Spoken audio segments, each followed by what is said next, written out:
मेरा नाम संदीप देवल है। मैं ACF पार्टनर सिकोडिकॉन के साथ बुरहानपुर ऑफिस में काम करता हूँ। मेरा डेजिग्नेशन प्रोग्राम कोऑर्डिनेटर है। आप बताएंगे कि किस तरह से आपकी संस्था को जो चैलेंजेस फेस करते हैं मैलन्यूट्रिशन बच्चों के साथ। सबसे बड़ा चैलेंज हमको फील्ड में आता है कि कुपोषण को बीमारी यहाँ पर नहीं मानते हैं, और कुपोषण का इलाज जो गांव के लोग हैं वो डॉक्टर के पास न करा के जो ओझा है या टोना टोटका है उसमें ज़्यादा विश्वास करते हैं, जिससे बच्चे की स्थिति फील्ड में बहुत नाजुक हो जाती है। कहीं न कहीं बच्चे डेथ होने की कंडीशन तक पहुँच जाते हैं। जो सिचुएशन था प्रहलाद रमेश का, उसके बारे में कुछ बताएंगे आप? प्रहलाद रमेश को हमने आइडेंटिफाई किया था हमारी फील्ड में, हमारे वर्कर ने, जब उसका वज़न बहुत कम था। उसकी लगातार काउंसलिंग के बाद उसको NRC में भर्ती किया गया और वहाँ पर उसका 24 दिन रहकर उसका इलाज किया गया। जब उसको फील्ड में देखा गया था तो वो ओझाओं के संपर्क में आकर जो आंगनवाड़ी के द्वारा उसको पोषण दिया जा रहा था वो भी नहीं खा पा रहा था, और उसको चांचौ जिसको बोलते हैं, ओझाओं के द्वारा उसकी पीठ के ऊपर ऐसे टीके लगे हुए थे और वो बहुत ख़राब स्थिति में फील्ड में था। और उसके बाद उसको काउंसलिंग करके हमने NRC पहुंचाया। NRC में वहाँ पर 24 दिन रहा। 24 दिन में रहने के बाद वहाँ पर NRC में उसको कुछ न्यूट्रिशन फूड दिए गए, जहाँ पर जिससे बच्चे का वेट इंक्रीज हुआ। उसके बाद 24 दिन के बाद वो बच्चा जब घर पर आया तो माँ की वहाँ काउंसलिंग की गई थी। आप सुबह उसको दूध दीजिए, फिर अंडा दीजिए, फिर अगर लोकल फूड वहाँ पर केला अवेलेबल है तो आप केला भी उसको मसल के दीजिए।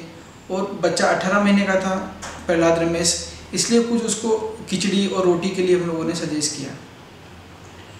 तो किस तरह का रिहेबिलिटेशन शेड्यूल दिया जाता है इन न्यूट्रिशन रिहेबिलिटेशन सेंटर में माँओं और बच्चों दोनों के लिए? न्यूट्रिशन रिहेबिलिटेशन सेंटर के अंदर बच्चों को F100 नामक एक फूड दिया जाता है, जिससे डॉक्टर के ऑब्जर्वेशन में और वहाँ पर जो केयर टेकर होती है उसके ऑब्जर्वेशन में फूड दिया जाता है, जिसके तहत बच्चे का पर दिन दिया जाता है, पर डे दिया जाता है। वो उसमें ये देखा जाता है कि बच्चे का वेट कितना इंक्रीज हो रहा है। एक मिनिमम 100 ग्राम वेट इंक्रीज अगर बच्चे का हो रहा है तो बच्चा प्रोग्रेस कर रहा है।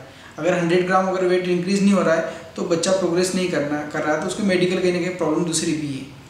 उसके साथ माँओं को वहाँ पर भोजन की सुविधा दी जाती है, पलंग रहने के लिए दिया जाता है, उनके लिए मनोरंजन के लिए टीवी के साधन भी है, और बच्चों के लिए खिलौना जैसी सुविधा भी उपलब्ध होती है। और वहाँ बच्चों के लिए खाने की क्या सुविधा होती है? बच्चों को वहाँ खाना नहीं दिया जाता है।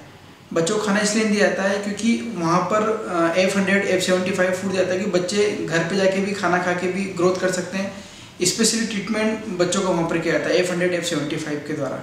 सप्लीमेंट्री फूड के रूप में उनको अंडा और केला दिया जाता है। ये AF और AF700 के बारे में कुछ बताएं? AF75 और F100 ये मूंगफली के दानों का पेस्ट, मिल्क पाउडर, इसमें थोड़ा सा 2 बूंद खोपरे का तेल, इस तरह से बना हुआ एक तैयार एक तरह से मिक्सर होता है, वो बच्चों को दिया जाता है, जिससे वेट उनका जल्दी जल्दी इंक्रीज होता है। ये दोबारा बोलेंगे इसके बारे में? जो F100 F75 फूड है, इसमें मूंगफली के दानों का एक पेस्ट, उसमें कुछ शुगर, नारियल तेल की कुछ बूंदें और मिल्क पाउडर, इससे एक मिक्सर बनाया जाता है। ये मिक्सर बच्चों को समय समय पर जो वहाँ पर टाइम टेबल होता है, सुबह बच्चों को 7 बजे, फिर 12 बजे, फिर दोपहर 2 बजे, फिर 4 बजे, फिर रात को 8 बजे, इस तरह से अलग अलग टाइम में दिया जाता है, और अगले दिन उन बच्चों का वेट किया जाता है। जो बच्चे आपके पास आते हैं उनको आप किस तरह से देखते हैं कि वो मैल नरिश्ड है? किन तरीक़ों से आप समझते हैं कि बच्चा मैल नरिश्ड है? सबसे पहले तो हम मुआक टेप के माध्यम से उनका मुआक टेप जो हम उनकी भुजा में लेते हैं, अगर उसमें 3 कलर होते हैं, लाल, पीला और हरा, अगर बच्चा उस लाल कैटेगरी में आता है, जैसे 115 से नीचे होता है, तो हम उसको अति कुपोषित श्रेणी में करते हैं। फिर उसका वजन किया जाता है, बच्चे का वजन उसकी एज के हिसाब से कितना है, फिर दोनों का हम टेबल देखने के बाद पता चलता है कि बच्चे की वास्तविक स्थिति क्या है। फिर डेली ऑब्जर्वेशन में हमको पता पड़ता है कि बच्चा F100 F75 फूड खा रहा है तो उसका वेट कितना इंक्रीज हो रहा है।